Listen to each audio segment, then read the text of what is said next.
realmente a religião enfrenta com o mesmo fervor das outras questões faladas. Existe uma diferença, né? Porque a questão da orientação sexual não é doença, nem distúrbio, nem nada nesse sentido. A questão da transexualidade, há uma diferença de interpretação, inclusive, da Organização Mundial de Saúde, que, de fato, aí tem que passar por cirurgia de transgenitalização, questão da mudança de sexo, etc. e tal, que é um outro processo, né? Então, a pessoa que é transexual, ela não obrigatoriamente é homossexual ou bissexual. Ela pode ser uma pessoa heterossexual. Então, se ela é uma mulher e tem atração por um outro homem, ela é uma mulher trans, né?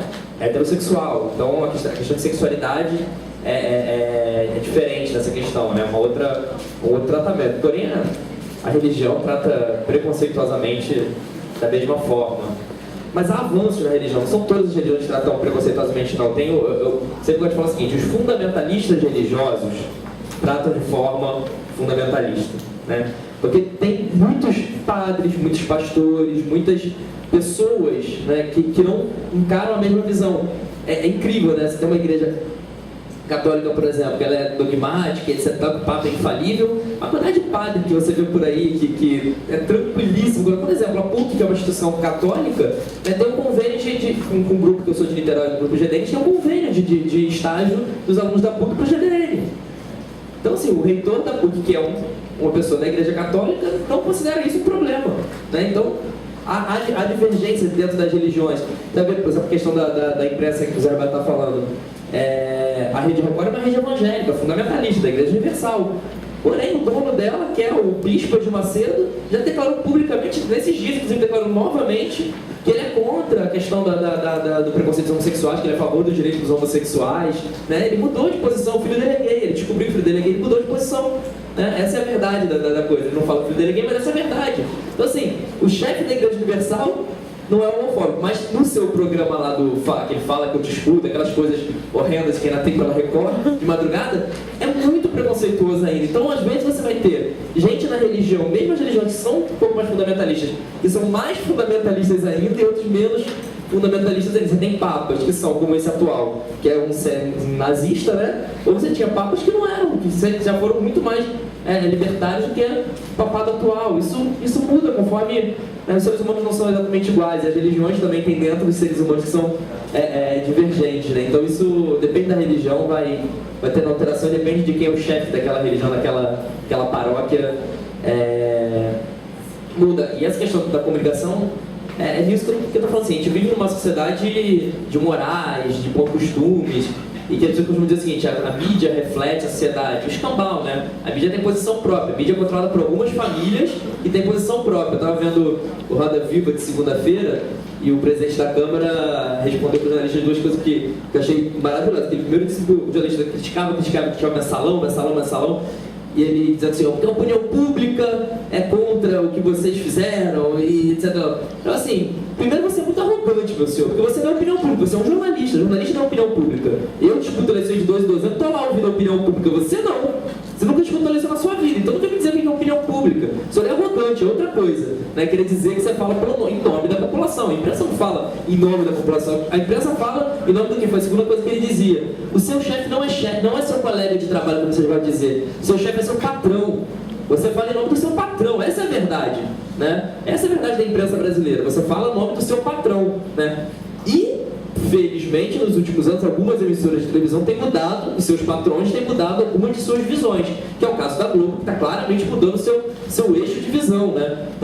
Ainda não é 100%, você vai ver assim, ainda não pode um beijo gay, mas já pode ter núcleos gays dentro da novela, vivendo dentro de uma cidade normal, né? Já tem, sim, isso são avanços de conquista. O Big Brother teve a questão de ter negro, ter transexual, mas estava lá estampando nas suas camisas outro dia uma campanha contra o preconceito, né? Tem essas nuances, porque quando a emissora também vai percebendo que está perdendo o debate na sociedade, por isso que eu digo que ela não reflete a sociedade verdadeiramente, a sociedade está anos-luz na frente das emissoras de televisão brasileiras, de avançado em convenções.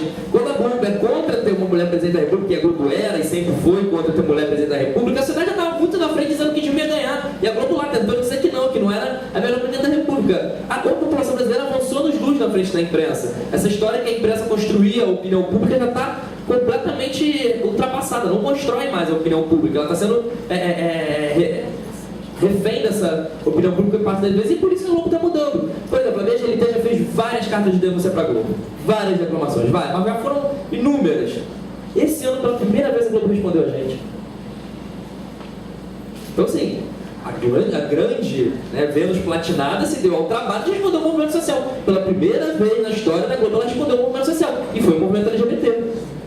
Ela respondeu, convidou a gente para conhecer as instalações da Globo, se jurou o seu não preconceito, disse que para a questão de combate à homofobia para eles é uma prioridade da grade de programação da Globo, e etc e tal. Isso demonstra que ela mudou radicalmente sua posição. Outro dia eu estive na TV Futura fazendo uma palestra e a direção da emissora falou pra gente isso.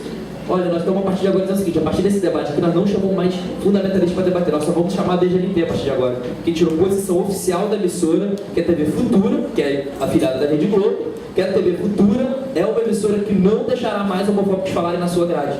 É uma posição da emissora a partir de hoje. Então, assim, vai tendo mudança de posição. É óbvio que toda a sua emissora, a grade vai ser assim? Não. Porque ela precisa ainda dialogar com aquele setor conservador de que ela é o reflexo. A lá Jair Bolsonaro, né? Porque se Jair Bolsonaro ainda é eleito, é porque nós temos ainda uma sociedade nesse Rio de Janeiro conservadora. Que elegeu muitos anos Garotinhos, Rosinha, Eduardo Cunha, que elegeu agora, mais uma vez, a família Bolsonaro inteira de cima a baixo, vereador, deputado federal, que elege Crivella, que elege um monte de gente fundamentalista e raivosa. E esse mesmo Bolsonaro não é diferente daquele que na ditadura militar defendeu a ditadura. Não é diferente daquele cara que defendeu contra a liberdade de imprensa, o mesmo Jair Bolsonaro. E tem sim uma galera nesse estado do Rio de Janeiro que é contra a liberdade de imprensa, que é contra o direito das mulheres, que é contra o direito dos gays, que é contra o direito do trabalhador, que é contra o direito negro. As pessoas são assim, ainda existe, um conservadorismo enorme em uma parte da galera que elege esse tipo de pessoas. Só para terminar isso dando uma pesquisa, você pegar a pesquisa da Fundação Perseu Abramo, ela é interessantíssima, até dialogando com a questão do preconceito mais social, da questão de classe social, etc e tal.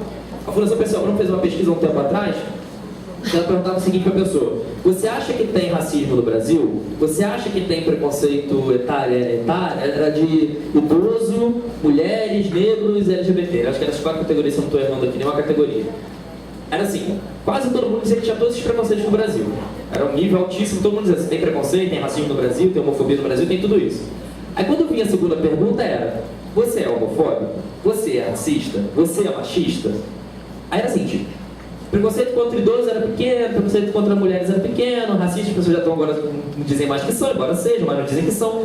A homofobia era assim, 30% das pessoas diziam assim, eu sou homofóbico mesmo.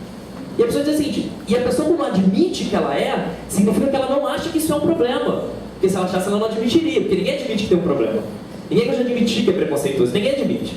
Né? O preconceito, a pessoa fala, existe, mas não sou eu, é o outro. É o meu vizinho que é preconceituoso, não sou eu. Mas contra gays, não. Era 30% dos entrevistados diziam que era preconceituoso. Eles não diziam que a pergunta não era preconceito, né? A pergunta tinha um gatilho para não parecer isso. 30% das pessoas entrevistadas admitiam que discriminavam pessoas por orientação sexual. Isso é um dado altíssimo. Altíssimo. E os outros não eram, assim, os outros não chegavam a 15%, os outros não chegavam a 10%. O mais alto acho que chegava a 6%, 7%, uma coisa assim, né? Então, para você ver o nível que ainda tem de preconceito, em especial com essa questão, e como as pessoas ainda não se consideram preconceituosas. O Jair Bolsonaro achou muito legítimo ele dizer que tem que bater nas pessoas. Porque ele acha que está certo mesmo, ele não se acha preconceituoso. Você vai debater com esse ser humano, ele diz, eu não sou preconceituoso, eu só não quero ter um filho gay. Isso não é preconceito, é meu direito. Ele não se considera preconceituoso, isso que é o pior das questões, a pessoa nem mesmo reconhecer aquilo que ela é no seu dia a dia. Mais verdadeiro seria se ele reconhecesse, inclusive, as atrocidades que ele cometeu na ditadura militar, né?